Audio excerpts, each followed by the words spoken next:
Question 15 देखिए, find the probability distribution of the number of doublets in 3 throws of a pair of dice. एक pair of dice को 3 बार उछाला जाता है। अब उसमें डबलेट्स जो आ सकते हैं उनका आपको क्या बनाना है, प्रोबेबिलिटी डिस्ट्रीब्यूशन बनाना है। तो समझें 3 डाइस आर थ्रोन, ऐसा हम लिखते हैं, a pair of dice is thrown 3 times.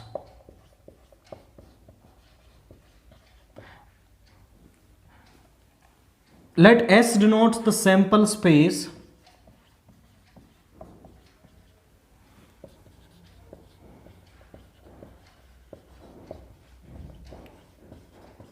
when a pair of die is rolled.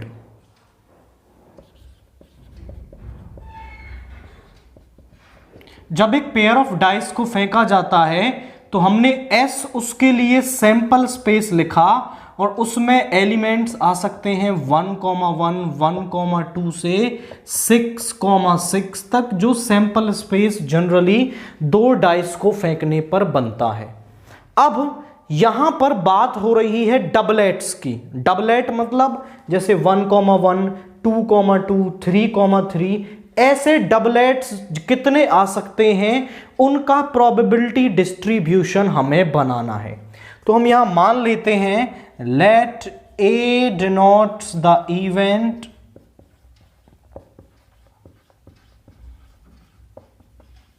Of getting doublet and B denotes the event of not getting the doublet। तो आप समझें कि A के अंदर क्या क्या एलिमेंट्स आएंगे, 1,1, 2,2, 3,3, 4,4, 5,5, 6,6 ये आएंगे। तो डबलेट आने की जो प्रोबेबिलिटी है वो कितनी हो जाएगी, 6/36 यानी कि 1/6। और ना आने की प्रोबेबिलिटी होती है 1 में से उसके आने की प्रोबेबिलिटी सबट्रैक्ट कर दो। तो डबलेट ना आने की जो प्रोबेबिलिटी है वो 5/6 आ गई। अब हम x रैंडम वेरिएबल मान लेते हैं, let x be the random variable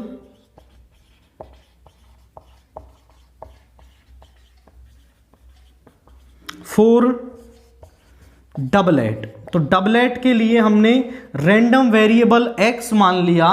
clearly x can take values.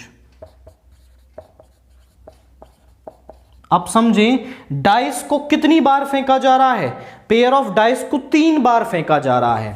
अब हो सकता है कि एक भी बार डबलेट ना आए, 1 बार आ जाए, 2 बार डबलेट आ सकता है, मैक्सिमम 3 बार डबलेट हमारे पास आ सकता है। तो x की जो वैल्यूज हैं वो हो सकती हैं 0, 1, 2, 3। सबसे हम पहले निकाल रहे हैं Px is equal to 0, that means probability of getting no doublet, कि हमें कोई डबलेट ना मिले। अब आप समझें कि एक भी डबलेट ना मिले मतलब पहली बार भी बी इवेंट, दूसरी बार भी और तीसरी बार भी बी इवेंट होगा। इसको हम लिख सकते हैं PB into PB into PB. अब पीबी की वैल्यू है 5/6 इंटू 5/6 इंटू 5/6, 5 5 5 25, ये हो जाएगा 125 over 216, that is Px is equal to 0। अब हम निकालेंगे Px is equal to 1, probability of getting 1 doublet। तो यहां पर 1 डबलेट का केस क्या बनेगा। अब देखिए 1 डबलेट में ऐसा हो सकता है कि डबलेट जो है वो पहली पोजीशन पर मिल जाए, मतलब पहली बार उछालें डबलेट मिल जाए और दोनों बार डबलेट ना मिले, या फिर जो ये डबलेट हमें मिल रहा है हो सकता है वो दूसरी बार उछालने पर मिले, या फिर हो सकता है ये जो डबलेट है वो तीसरी बार उछालने पर हमें मिले। तो ये 3 केसेस बन सकते हैं जब हमें एक डबलेट मिल रहा है। तो इसको हम लिख सकते हैं आपका PA into PB into PB और की जगह पे आएगा plus PB into PA into PB plus PB into PB into PA। सभी की वैल्यूज है रख दो।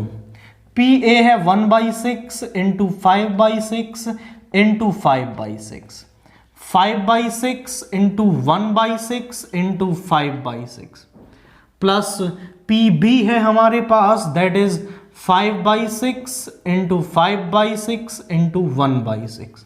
सभी का एलसीएम आ रहा है 216। यहां पे 25 plus 25 plus 25 that is 75/216। Now Px is equal to 2 मतलब प्रोबेबिलिटी ऑफ गेटिंग 2 डबलेट। तो 2 डबलेट कैसे कैसे आ सकते हैं, वो ऐसे आ सकते हैं। देखिए पहला भी डबलेट, दूसरा भी डबलेट, तीसरा ना आए, या फिर हो सकता है पहला आ जाए, दूसरा ना आए, तीसरा आ जाए, या फिर हो सकता है कि पहला ना आए और दूसरी तीसरी पोजीशन पर डबलेट आ जाए। मतलब क्या है, इस B को हर एक पोजीशन पर रख देना। अब सिमिलर मेथड से यहां वैल्यू रखोगे। PA की value 1/6 into 5/6 plus 1/6 into 5/6 into 1/6 plus PB की वैल्यू 5/6 इंटू 1/6 इंटू 1/6। एलसीएम आ गया 216। यहां पर 5 प्लस 5 प्लस 5 यानी कि 15/216। ये हमारे पास Px इज इक्वल टू 2 आ रहा है। अब हम निकालते Px is equal to 3, that means probability of getting 3 doublet. तो 3 डबलेट के लिए क्या हो जाएगा, पहली बार भी डबलेट, दूसरी भी और तीसरी बार भी डबलेट। इसको लिख सकते हैं PA into PA into PA। तो यहां पे PA की वैल्यू 1/6 1/6 1/6 यानी 1/216। तो हमें सभी वैल्यूज मिल गई। अब हम प्रोबेबिलिटी डिस्ट्रीब्यूशन लिख सकते हैं। प्रोबेबिलिटी डिस्ट्रीब्यूशन इज, वो कैसे लिखेंगे,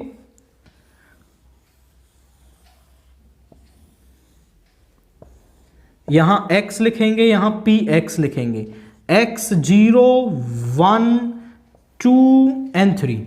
Px इज इक्वल टू 0 की वैल्यू है 125/216, x इज इक्वल टू 1 की वैल्यू है 75/216, इसकी वैल्यू है 15/216 एंड 1/216।